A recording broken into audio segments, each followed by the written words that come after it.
Good morning, everybody, and thank you for joining us today for our second town hall with foster parents this year. This town hall is focused on back to school. My apologies for having to reschedule yesterday's town hall. We had some last minute logistical issues that we had to work out, so hopefully that didn't inconvenience people too much, but I'm pleased today that we can offer this. I'm Alex Scheiber. I'm Deputy Director of Child Welfare and Acting Provincial Director of Child Welfare. And we're very fortunate today to have Dr. Trevor Corneal from the Provincial Health Office join us, as well as Debbie Samia, Executive Director of Service from the North Fraser Service Delivery Area. I'd like to start by acknowledging that I'm speaking to you from the traditional territories of the Lekwungen speaking peoples here in Victoria, home of the Esquimalt and Songhees First Nations. I really hope that you had a good summer and got outside to enjoy the fresh air. I certainly had a break this summer, and it was beautiful weather, so I'm hoping you did as well. I'd like to start by thanking you as caregivers and care providers for the work that you do for us. Your care to our children in care and commitment is so valuable to us, and we value you as partners. Today's presentation will cover a number of topics related to returning to school. We'll cover why the Provincial Health Officer has recommended students return to class, the measures that are being taken to manage risk to children, youth, and caregivers, learning options for students, and the Ministry's preferred options for children and youth in care. We'll look at how caregivers will be supported this year, how we will support you and stand behind you, and then we'll go through a number of questions and answers. We've been collecting your questions for the last week, and so thank you for sending those in, and we'll do our best to cover those this morning. This presentation, just a note, is being recorded and will be posted on the Ministry's intranet site along with the Q's and A's. And so that if you have colleagues who weren't able to see this live stream today, they can look at it, or if you want to review it, you're welcome to do that as well. So this is back to school is certainly an exciting time of year. It's a busy time of year. This year is quite different in many ways. It's also a stressful time of year for folks. And we realize that many of you will have questions and concerns about returning to school, the children and youth in your homes returning to school and to classes in the midst of a pandemic. I want to reassure you that we've been working hard with the Ministry of Education, and they've been working hard with the BC Centre for Disease Control and the Provincial Health Officer. There's been an awful lot of planning that's gone into place to ensure that schools that can restart safely in September, and they've shared their plans with us, and we've been working with them as well. We've been collaborating with the Ministry of Education to ensure that children and youth in care can start school safely, and so I'm confident that despite the variables in place, that we're prepared as best we can to return to class. That said, these are uncertain times. There's going to be things that change, and we will be prepared for that, and we'll be adaptable as we have. Wanted to mention that that there will be the Ministry of Education has a number of different options in place for learning. And including homeschooling, distributed learning, and we'll talk a little bit about those options later on. But our preferred option in the ministry is for children in care to be attending class. And this first quote by Bonnie Henry, our Provincial Health Officer, sort of sums it up. To both support their emotional and mental health and ability to socialize, to learn. So we know that schools are not just a place to learn and to meet children's educational needs. It's a place where children learn social skills, they build relationships, they learn to adapt and build emotional skills, and it's also a place that they can have access to programs and services that meet their needs. And so that's why, although there's several other options, and not every child in care will be able to attend school in class. There will be exceptions. Our preferred option is that rich environment of in-class schooling. And so at this point, I think I will hand it over to Dr. Oh, sorry, I have one more slide here. We'll work together to follow the guidance of the BC Centre on Disease Control with the Provincial Health Officer and the Ministry of Education. We're working in hand this fall to ensure that our policies and procedures are providing the most safe option for caregivers as well as children in care. And I want to emphasize that we're going to work closely with you as caregivers. You're a close partner of ours. We understand your concerns, and we don't want to put anybody in harm's way. We want to make sure that children get the rich environment that they need, but we're also going to be working with you. Resource workers around the province are prepared and ready to work with you as they do every day and to support you. So we'll be behind you, and as the saying goes, we're in this together. So I'm going to introduce now Dr. Trevor Corneal. And Dr. Corneal is, as I said, we're very happy to have him today, very fortunate to have the Provincial Health Office join us today. And Trevor's going to go through some opening remarks and then address some of your questions, and then we'll hand it on to Debbie Samia for the balance of those questions.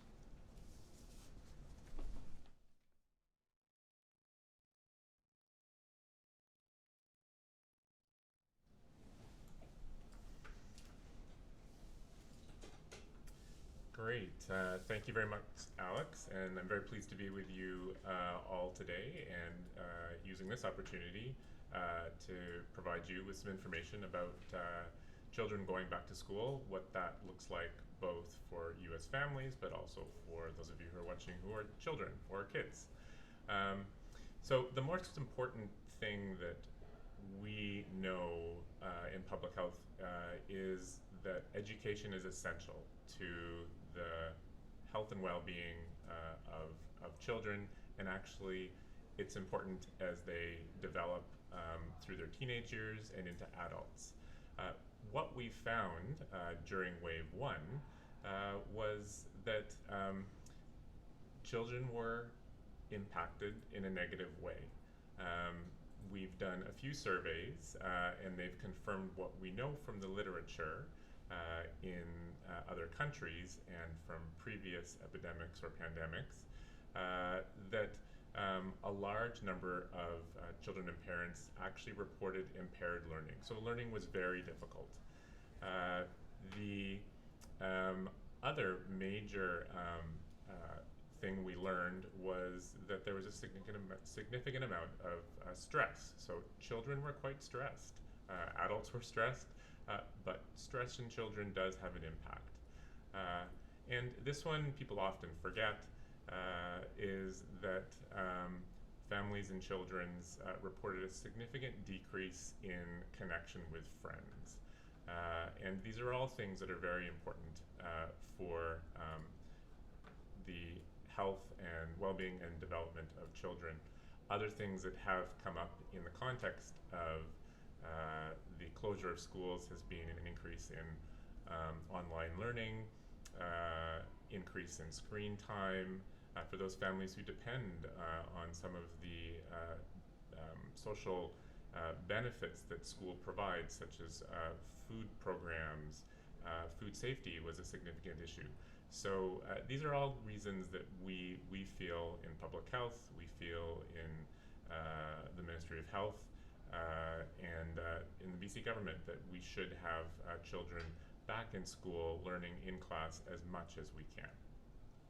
So then the question, of course, is how? How are we going to do this?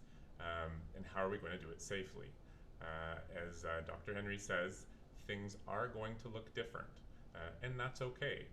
We've done different before. We managed to give things a try in June, which I think we can feel good about.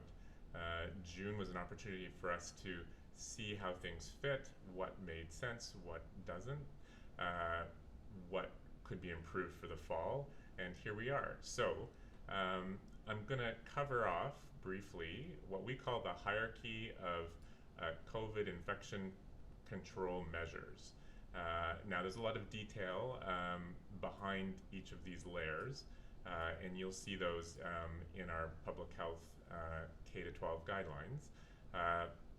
But the way they have it ranked is from top to bottom. So the most effective measures are at the top and the least effective measures are at the bottom. So the most effective are the public health measures. Those are the measures that we, as public health specialists, public health nurses, public health doctors, do out in the community. Our medical health officers, our public health nurses, right now are managing cases. We're identifying cases, we're doing our contact tracing, and we are ensuring that those people who were exposed actually stay home and isolate to ensure that they don't develop COVID-19. So the most important and most effective measure is actually keeping the virus from actually getting into the school in the first place. And that's what all of this work is about. We're actually very proud to say that in BC, we're keeping up. There are only about 1/5 of cases that appear where we don't actually know where the original COVID case was. And that's really good. That tells us that not only do we have low community transmission when you look at our numbers, but that we actually are in control as best we can of the pandemic here in COVID, or here in BC. The second layer is, of course, the environmental measures, and those are really important. Environmental measures are the things that we can do within the school to ensure that there is, for example, proper cleaning and that we do helpful things such as improved ventilation, types of things we could do to change the environment around us. In some cases, we have school districts who have spread their children out across different schools. They've had extra space and they've used that accordingly. And I think that's the type of thing that you're going to see. The third level is the administrative measures. Now, those are really important. Administrative measures are in fact what help define schools as what I call, or what we call in public health, a controlled setting. Now, a lot of people do think that schools are very uncontrolled. Well, I like to use the word chaotic. They're a bit chaotic, but they're actually very controlled. My sister is a principal in Richmond, and she really works hard to ensure that all sorts of things are in place over the course of the school year. And we're lucky. Schools are a regulated service, and they actually do have to follow all sorts of rules, occupational health and safety, and now they're following some public health rules. So you're seeing things like really helpful sick policies that support someone to stay home when they are sick, and then ensuring that they return when they're feeling better. The other one is scheduling. Scheduling, of course, is what I'm sure if you have any teachers in your life will understand. Scheduling is complicated, particularly when you get into the high school grades, when you're dealing with a virus like this. But we're managing it. We're sorting this out. So that's another administrative type measure that you can do. This is where we get into the learning groups, which I'll come back to in a few minutes. The fourth layer are the personal things that you can do yourself. So that is absolutely hand hygiene, washing your hands, ensuring that you maintain reasonable physical distance where you can. We are asking staff and students to avoid very close face-to-face contact as much as they can. And for the smaller children, to do your best to avoid physical contact. That is, of course, difficult, but I think if people start practicing in preparation for next week, that we will find ourselves in a good position. The last layer, and people talk a lot about this, is personal protective equipment or masks, non-medical masks. So those do play a role in uncontrolled settings, such as large crowds in streets or large crowds and lineups for stores. Those are not very well controlled, and a mask can help you if everyone is wearing a mask and you can't tell whether someone is sick or not. So masks play a role in that case, but in a controlled setting, the benefit of wearing masks drops significantly. That said, in the older grades, we are having to do more crossing between groups, and it is becoming, in some cases, difficult to avoid some of that face-to-face contact. There will be masks available, and we will be suggesting that people have a stock of masks and that children bring them so they can use them over the course of the day where they feel they need to or where they feel unsafe. So, what are schools going to look like? Well, special safety measures have been put in place to help, as we talked about, keep COVID out of the school. And then, of course, should there be a case within the school, reduce the spread of that COVID virus. So these extra layers of protection work well, and they include learning groups. So learning groups are consistent groups of people who learn together. People often ask, where did we come up with 60 for elementary and middle school and 120 for high school? Well, these are not hard and fast rules. Medical health officers out in the community are advising the school administrators on how to have those a little bit bigger or a little bit smaller depending on what they need. But the idea is, what is a manageable group of people to do some contact tracing in? So let's assume a case does actually end up in the school setting. Do we, as public health, think that we can sort through it with one class of children? Well, the answer from everyone in public health was yes, we do that all the time. We're very good at that. We do that with measles, we do that with whooping cough, we do that with all sorts of diseases, and we work with schools to get that done. Well, one class staying together all of the time doesn't make for very exciting learning or social interaction. So we said, well, what about two groups of children who work together? The teachers felt that 2 classes was a reasonable number. Classes are 25 to 35 depending, so we just went with the number 30. So 2 classes working together with 2, sometimes 3 teachers creates a really good learning environment that follows good educational pedagogy. And that is something that, should there be a case, and we hope there won't be, but chances are, if there is, a public health nurse and a medical health officer can work through the contact tracing in that class and actually ensure that we don't have to send too many people home and that we don't have to disrupt the learning of too many people. I actually think about this and my nephew who's going into grade 5 this year, and it's going to be a bit different, but not too different. He already has a class that he knows, and he'll be with another class, and he'll be with some friends and not others, and we'll try and keep, of course, him together in that group. When you get to high school, scheduling is much more complicated, so we said, well, let's push it a little bit, and public health, what can you manage if there was a case? Well, 120, so 4 classes.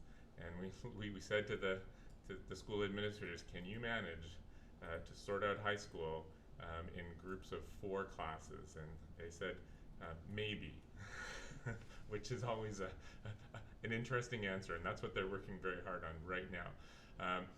Well, you know, if they can manage to do it in a certain school because of the size of the school, then fantastic. They will have classes of 4, switching on a quarterly semester system, and those people will get to interact together. However, for those schools where that's not possible at all, you may find that some of the learning is actually done in different ways.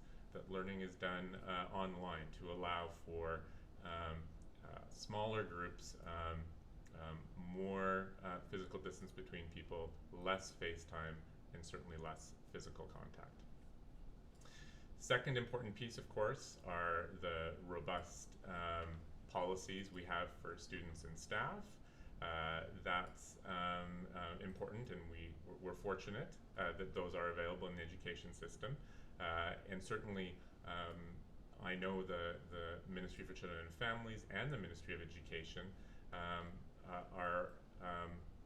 are working on and have considered what to do for those students who may not have a very safe space to go back to when they're sick. So these are some of the conversations that are happening at a local level, and something that you can think about as parents and as kids. What happens if you do get sick?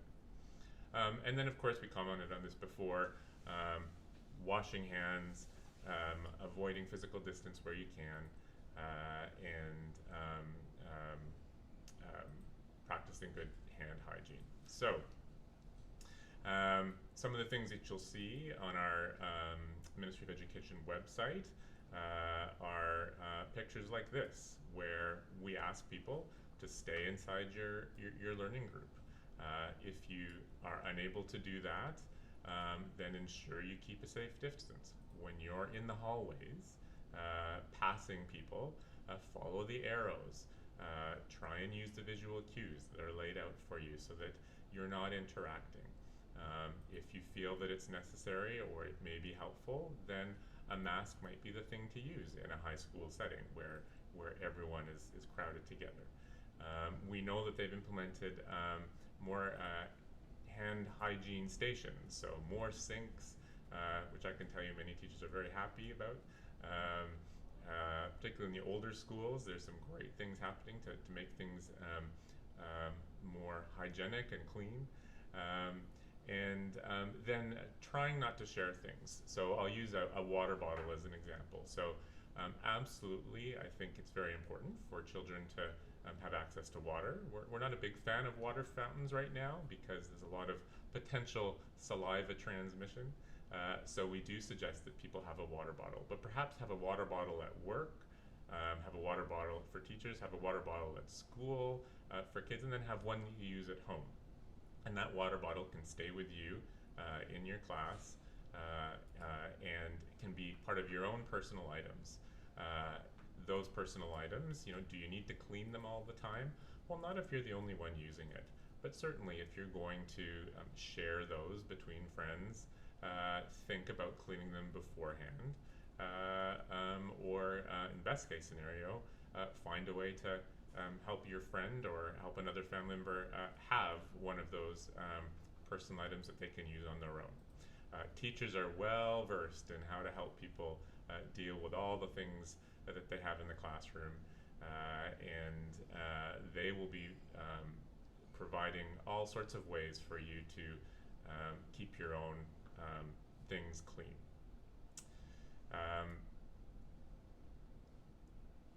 Next slide. So this really here, this here is really a big thank you to all of you who are caregivers of children. You're the ones who are really supporting those children in care, and those children that are, if they haven't tried school in June, will be trying it in the fall.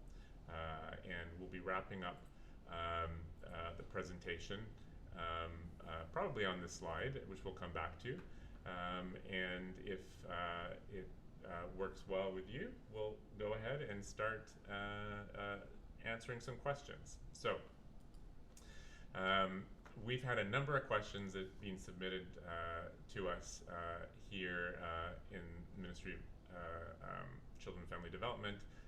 We actually get them in the Ministry of Health as well, at BCCDC, and in the Office of the Provincial Health Officer. So I'll run through a few of them, and we'll see how we do.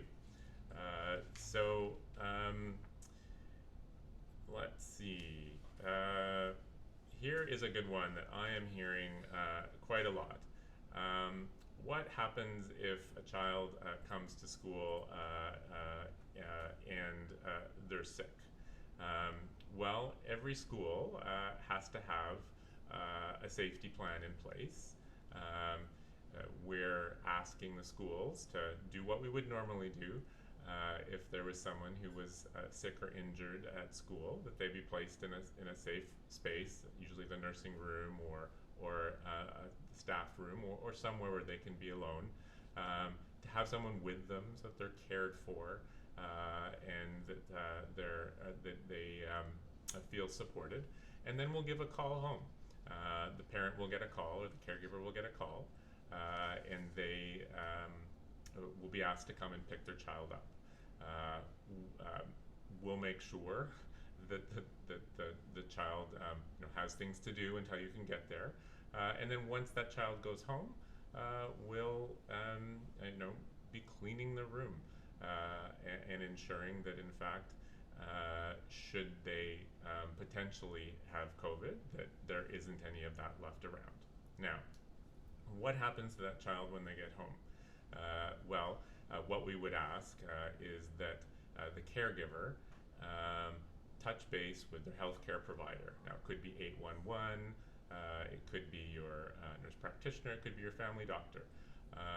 Or you actually might know full well that your child doesn't have a cold, that they have allergies. And you may say, okay, these are allergies, and my child can go back to school. And that's a discussion you can have then with the teacher, and that child will be able to come back. Now, if you're not sure and you think that something's going on, and you have questions, then you would contact your healthcare provider, and they would say, well, yes, I do think that this is a new cold and we're not sure what it is, so maybe we should get a test. So we're working very hard actually across the province to get ready for children coming to our testing centers to get a test. And then if they have a test, to have it turned around very quickly. Now, we're quite confident that most of the colds and runny noses from viruses are not going to be coronavirus. The most common viruses are actually ones that are run-of-the-mill cold viruses, flu bugs, the typical things that float around in the fall and winter. So chances are that test will be negative. And then that child, when they're feeling better, certainly when their symptoms have improved, will be able to come back to school and participate just as they have in their other learning activities. What happens if that child is COVID positive? So that may happen, and when it does, we'll address that. Well, that child will be asked to stay home for a full 10 days until their symptoms have resolved, and public health will get involved. Public health hears about the positive COVID test before anyone else does. We are always informed of communicable diseases. So that public health nurse usually will give you a call, give you as the caregiver a call, and ask you the question, what have you or what has your child been doing at home, and who have you been spending time with? They work with you to come up with and build a story of what the close contacts of that person are. A close contact is a healthcare definition. It's a nursing and a doctor diagnosis. It involves a lot of different things. It involves exposure time. It involves the environment. It involves the type of way people work together. And then public health contacts those people who are close contacts and tells them. They'll also connect with the school, find out where the the child was in class and who is in that learning group. And then they'll sort through the class list and have a conversation with the teacher and the principal and establish who those close contacts are. And yes, those close contacts will be asked to stay home for 14 days. They'll, I'm sure, be provided with materials that they have to learn, some homework, so that they can continue on with their education. But they will be asked to stay home for 2 weeks to ensure that they don't develop COVID. The nice thing about close contacts, and not something that people hear about, is that only a small number of close contacts actually become COVID positive. We're finding that it ranges anywhere from 5 to 10%. Of course, there are circumstances where it's much more likely if it's a household contact, but usually our close contacts are not developing COVID, and that's a good thing. So, next question. I covered a lot of ground on that one. Should children or youth who are immune compromised attend classes? Really good question. Most people are not immune compromised. Most children with a chronic illness, in fact, are not immunocompromised. There's a small group of children, and as caregivers and parents, you'll know who they are. You'll know your child is one, and your child will know as well. They'll have had this conversation for several years, probably, with their healthcare provider and likely a pediatrician. BC Children's Hospital, and you can link to it through our website at BC Centre for Disease Control, has classified the types of illnesses that cause some immunocompromise. There are low immunocompromising conditions, there are medium risk immunocompromising conditions, and high risk. Pediatricians, for the most part, will be following those guidelines. Family doctors will have access to those same guidelines. And those who are low risk and medium risk can go on and live a regular existence, regular life, play with their friends, go to school. It's this small group of people who are highly at high risk and have severe immunocompromise. There are some children who, for example, are on chemotherapy. There are some children with a very complicated form of arthritis that causes immune compromise. There are some children who are on a medication that actually suppresses their immune system. Those are the children who are most at risk. And those are the children who will need an alternative to school. I think something that came up this week, which was interesting, was school districts were asking parents to fill out what's called an educational accommodation form. And on that form, many of you as caregivers may have received that. It asks, is your child, or does your child have a significant health problem that would require something different? So this is for those parents who have children who are in that high risk, is something you know about. You've filled out these forms many times before, and they're an important form.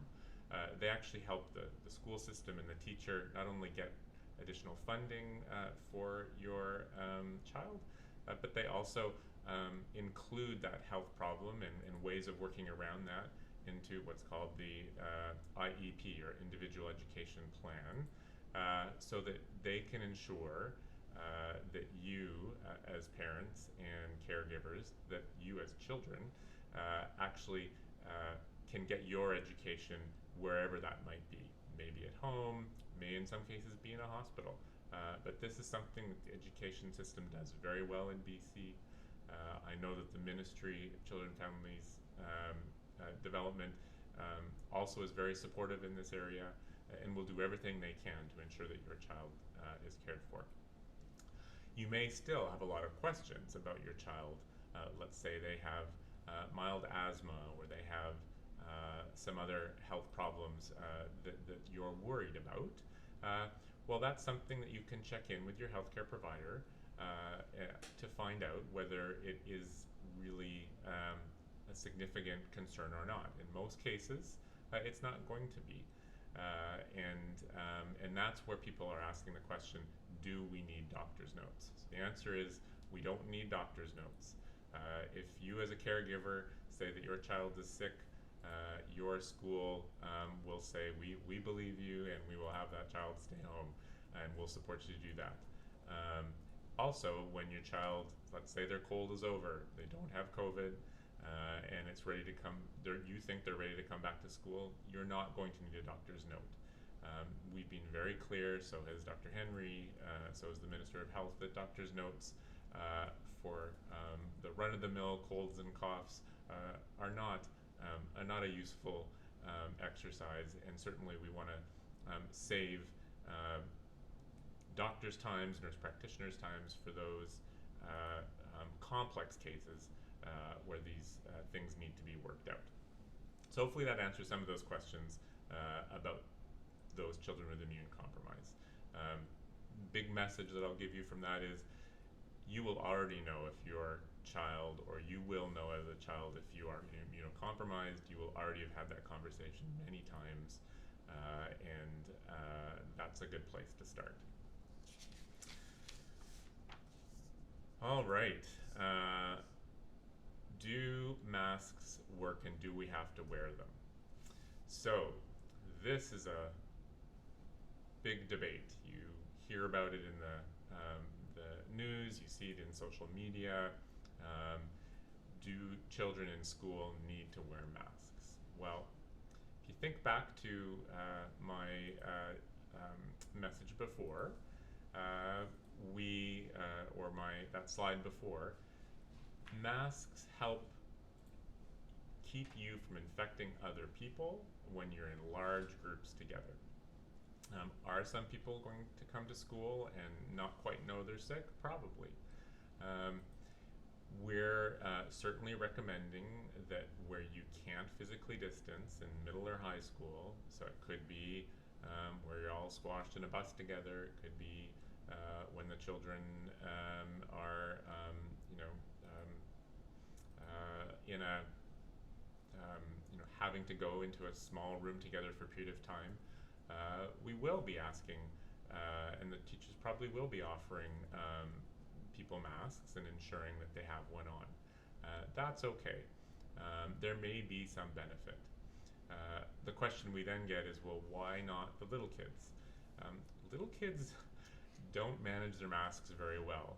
Adults actually have trouble managing their masks. Even healthcare providers like myself, who have spent years in operating rooms, in hospitals, in offices, putting on and taking off that mask is actually quite difficult to do it in a way that is very clean. So it's a big expectation to put on small kids, and there isn't any evidence that in that age group it actually makes a difference. Now, some parents may feel more comfortable if their child does, and that's absolutely fine. But we're being really clear that we're not making it a requirement for small children, but nor are we actually going to make anyone or single any child out because they've chosen to wear a mask. It really should be up to the child and to the caregiver to make those decisions, except for those unique circumstances where the teachers and the administration feel that it's really important. All right, here's one of my favorite questions. Are playgrounds safe? So I think there was a lot of fear at the beginning when we didn't know a lot about this virus. A lot of fear that playing in a playground, there would be people touching the equipment and people would get infected. We've learned that the role of viruses on surfaces doesn't seem to play a big role in the epidemic itself, particularly surfaces that are outdoors. So we're happy to say, and there's been good evidence to back this up, that playgrounds are a safe place. Children can certainly play. What we do recommend, of course, is that they wash their hands beforehand and wash their hands after. all the places that are good places to wash your hands anyway. That's what we are recommending, and that's what you'll see in the schools this fall. A little different than in March and April of this year, where some were closed. We certainly will have them open, and in fact encourage all sorts of things to happen outdoors. We're looking forward to all of the great innovations that the teachers put into place. Different kinds of learning outdoors, learning where there's lots of ventilation, and I think this is going to be a fun fall with these different learning groups, seeing how we can make learning exciting and different and innovative despite COVID and despite the things that get in our way. So, last question I'm going to answer is, what are we going to do if there is a second wave? Well, we're not sure whether we're in a second wave or it started, but we're managing whatever is happening right now. We have planned for this. This is the scenario that we are entering into the fall. And school safety plans are in place specifically for that reason, to ensure that we can handle it. Now, it's important for everyone to know that the Ministry of Education has a few backups.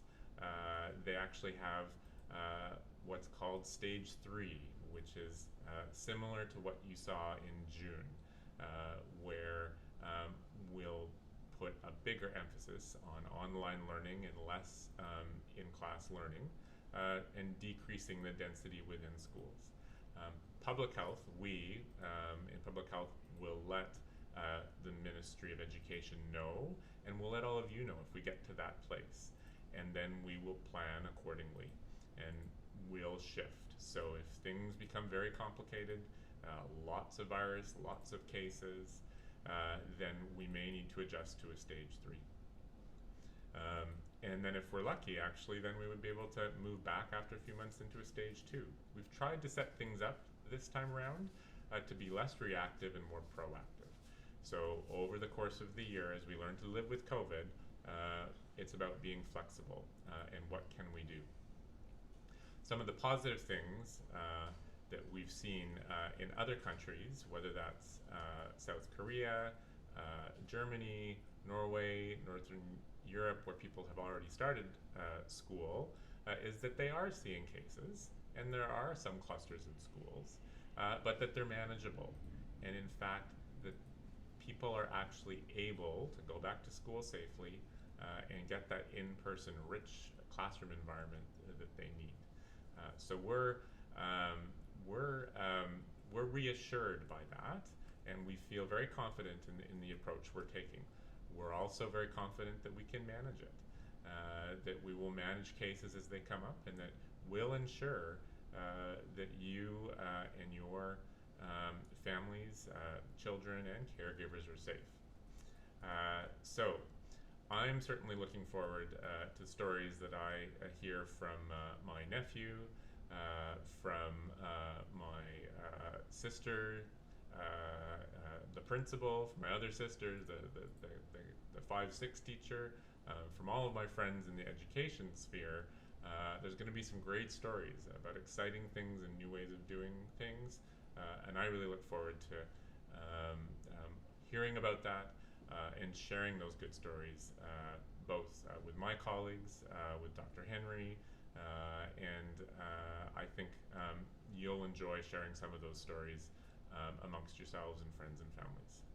So with that, I'm going to end my time and pass things over to Debbie.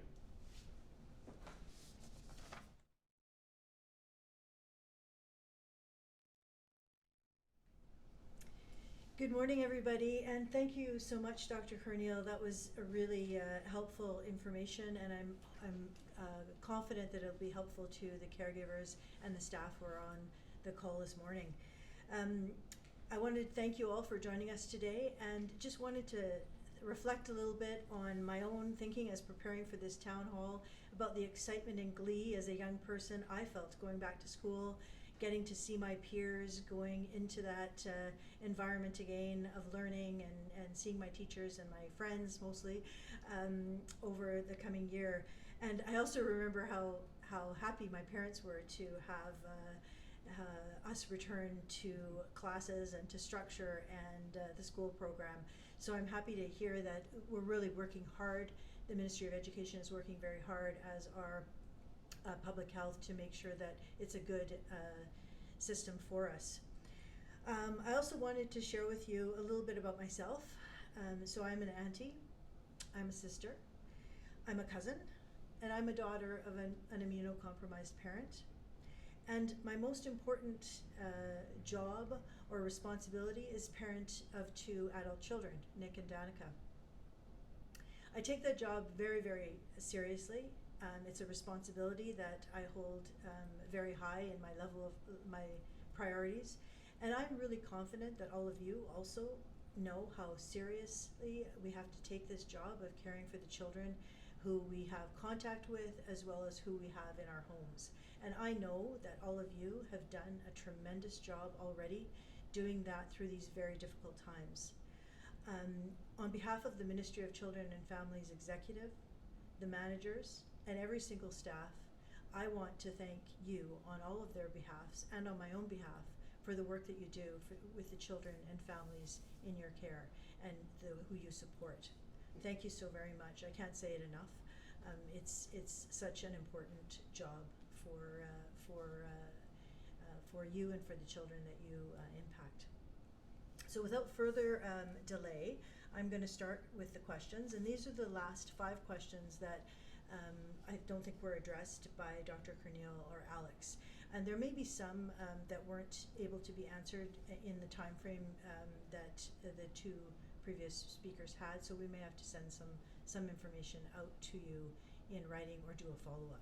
So question 1. What are the learning options offered by the Ministry of Education, and what is the preferred option for children in youth and care, and why? So there are 4 learning options available. These may have different names in your districts, but as I describe them, you'll probably recognize what they are. So distributed learning, or e-learning, which is an online program guided by a teacher from the Ministry of Education. It is a blend of online and some face-to-face opportunities. Homebound education is an option available to children who are registered in a school program but can't attend due to illness, surgery, pregnancy, mental health issues, just to name a few. So they can't attend the school and need to have an alternative program for that period of time.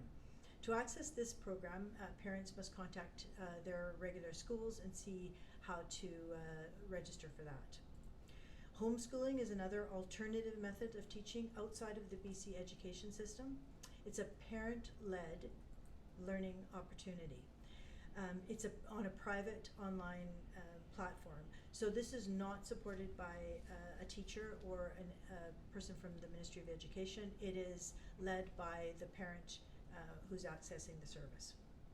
And then, of course, as we've heard about through our Provincial Director, Alex Schreiber, and Dr. Corneal, is the face-to-face contact, which is our preferred option, as it's the most holistic way to meet the child's emotional needs, their educational needs, and to promote healthy socialization.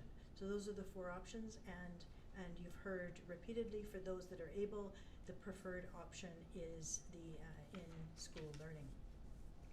So question 2, what are the factors to consider? What are the factors in considering an alternative learning option, and what is the approval process? So the factors in considering an alternative program to face-to-face is, what are the child or youth's needs, what are their views, and what's in their best interest? If the parent is involved or the child is in care by agreement, what does that parent have to say? What are their views and thoughts and opinions about what would be in the best interest of the children in their care? The caregiver's needs, their views. How will they make this work within the situation in their particular home situation? The health of the caregiver and the health of the children and youth within the home that they are in. So we have to think about that. Supports that can be offered by the school, what is available and what is in the best interest of the child. The challenges and benefits for the child and youth, and the caregivers of alternatives to the class learning environment. So we have to really thoughtfully consider what is the best way to provide a rich school environment for the children in our care.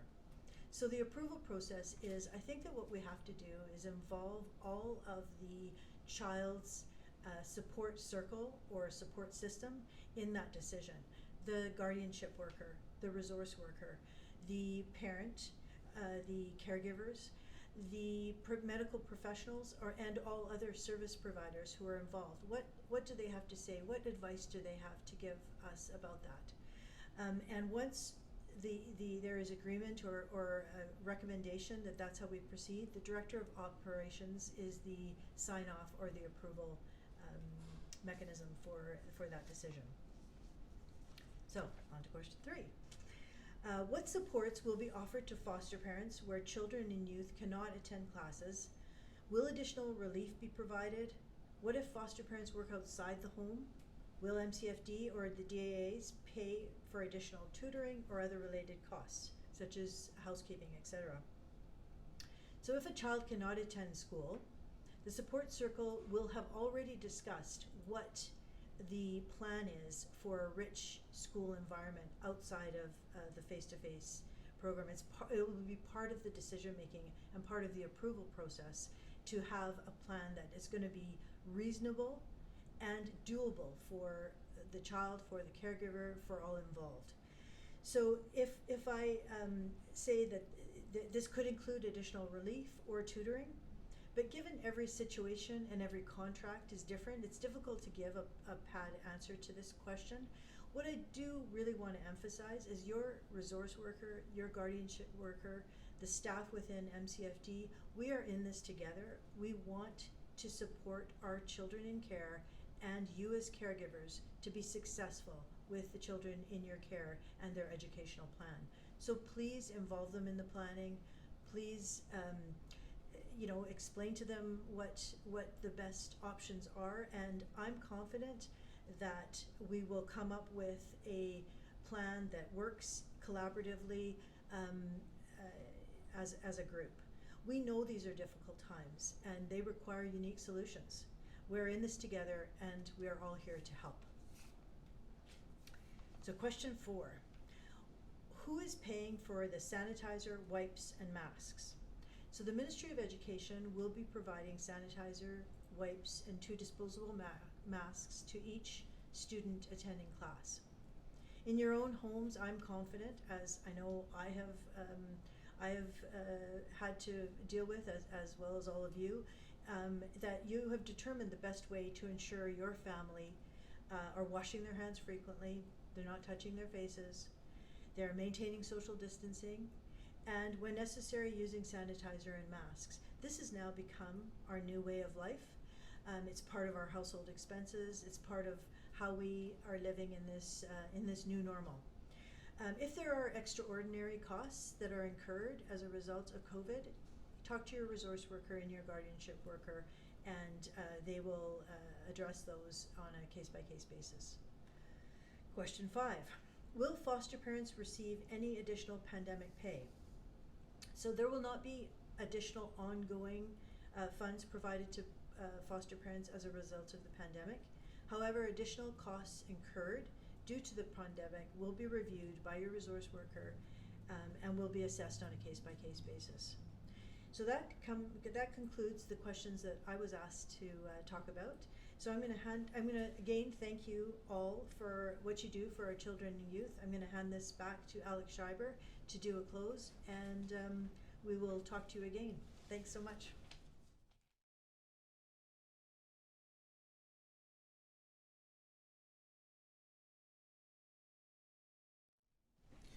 Well, I just wanted to really thank Dr. Trevor Corneal as well as Debbie Samia for the information that they provided today. And I'm hoping that the information that we provided as well as the the reassurances that Dr. Corneal was able to provide help you and reassure you. I know every time I hear the provincial health officer speak, I get reassured. We're really lucky in this province that we have Dr. Bonnie Henry, a world-renowned epidemiologist, guiding, working with schools, working with the ministry, and I just really feel reassured that that we'll get through this safely. And I just wanted to, again, reassure you that we are going into uncertain times. We had a little bit of a test in June for return to school, but there's still a lot of uncertainties, and I certainly share your level of nervousness going into the fall. But knowing the foundation that's put in place, knowing the good plans, and knowing how we adapt, I'm confident that we'll get through this together. And I really wanted to again thank you for the work that you're doing. And on behalf of Minister Conroy, I know she's really looking forward to honoring you next week for Foster Parents Month in October. And just lastly, I'd like to remind people that a recording of this live stream will be posted on our ministry internet. Please share the link with your colleagues and friends, in whether they be caregivers or care providers. And we'll also post a copy of the questions and answers. We'll probably provide some additional information, additional questions that come up, and we'll build those Q's and A's for you and continue to communicate with you this fall. So enjoy the long weekend. Again, try to get out. I think the weather's supposed to be nice, at least here in Victoria, in the South Island, and hopefully it's nice where you live. And we'll look forward to next week. Thank you very much, everybody.